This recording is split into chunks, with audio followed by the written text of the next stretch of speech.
Hello everyone, welcome back to another video. Now a couple years ago, actually it was probably one of my earliest videos, I talked about things that I missed about gaming in the 90s. And here we are in 2022, and many of us look at that as the golden age of gaming. And when we look back and we feel very nostalgic, we feel like that it just couldn't get any better.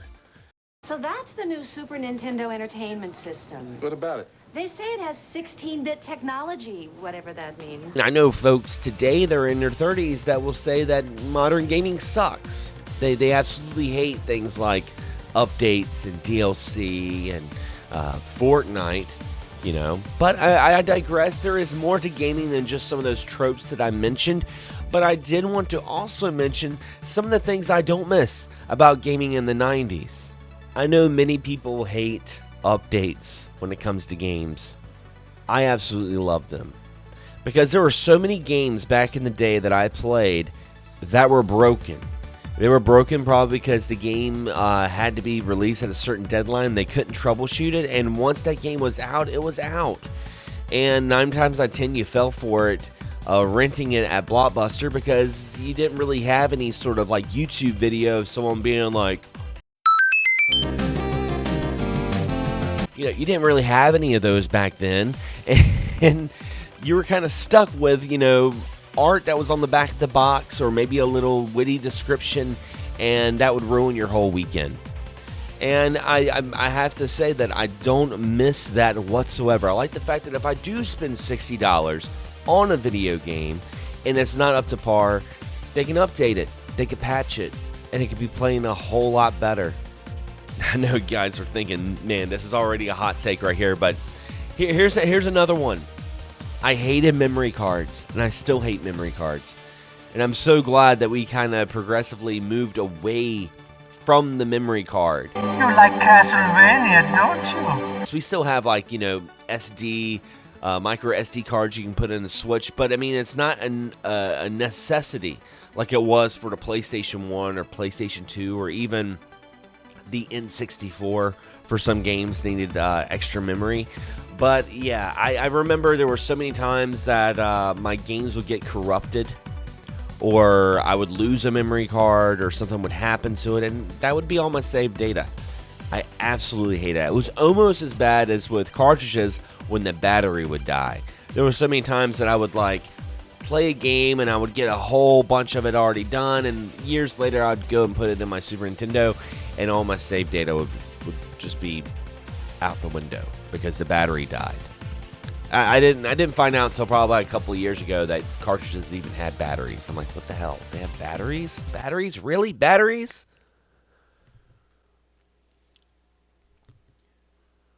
And as much as I love video game magazines, as a matter of fact, I still have a lot of old video game magazines I like to take out every once in a while, flip through the pages, and just, you know, reminisce about the good old days. Video game magazines were awesome back in the day, but I hated the fact that, you know, the magazines were very limited compared to how it is today. Today, a game can come out, or before a game even comes out, you can watch like 2 hours of gameplay before you even play it.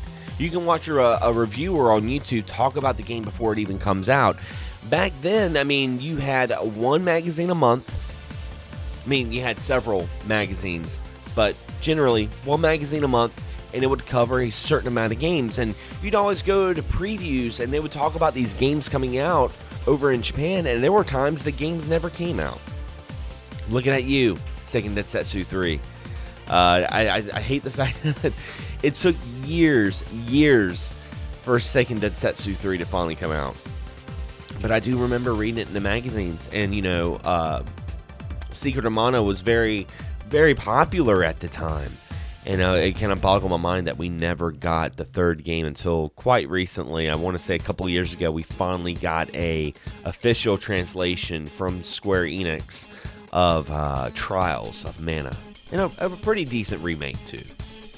Now, this is something I don't understand, because I see a lot of gamers that get upset about this on Facebook groups and social media, and I don't understand it, because I think this is the best thing, the coolest thing with modern gaming compared to the 90s, and that is crossplay.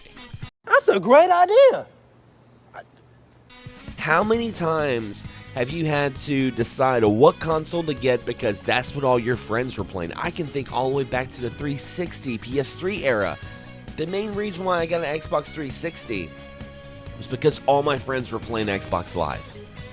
And now we live in a time that you can play one game on several platforms, and not only can you play with your friends, but you can also save your progress as well. Imagine thinking back in the 90s, hey, it doesn't really matter what console you get because you can play that game on all the consoles.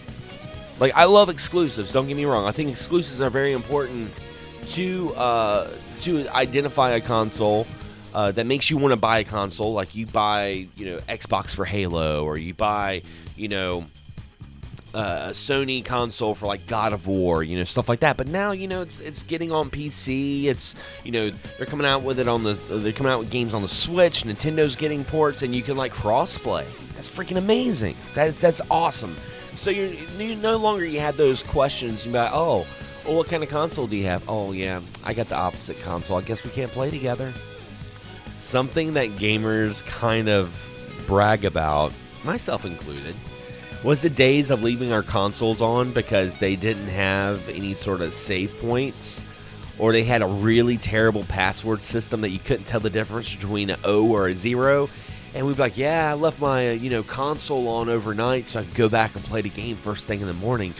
We don't have that now. There's no reason to do that now, and I love it. I mean, the fact that, last generation we have rest mode. That just blew my mind. Rest mode. You mean I can put this game, I can turn it off and turn it back on, and it's right where I left it? And now we have resume play, where you can play multiple games and in real time go back to those certain games in a certain kind of order and go back and play certain. It is great. It is awesome. I absolutely love it. And that's something that we didn't have in the 90s, and I absolutely love it when it comes to modern gaming. But yeah, anyway, guys, I just thought I would give like a little opposite effect to a video I did years ago. And I think a lot of us, we get kind of caught up in nostalgia. We get caught up in the good old days, and why not? Those times were so much more special. And I don't want to take that away from anybody. But, I mean, there's some great things in modern gaming. I think some folks that get too caught up in the past don't realize with the present and the future when it comes to gaming. But what are some things that you absolutely hated about gaming back in the day? Maybe you were a gamer over the pond and you never got to experience some of those awesome JRPGs from Squaresoft because for some reason they didn't like Europeans playing Earthbound or Super Mario RPG. I'm still salty about that. Anyway, guys, if you enjoyed this video, don't forget to subscribe, but also hit that bell so you're notified on all future videos that come out on this channel. Anyway, guys, as always, thanks for watching, thanks for subscribing, and as always, happy gaming.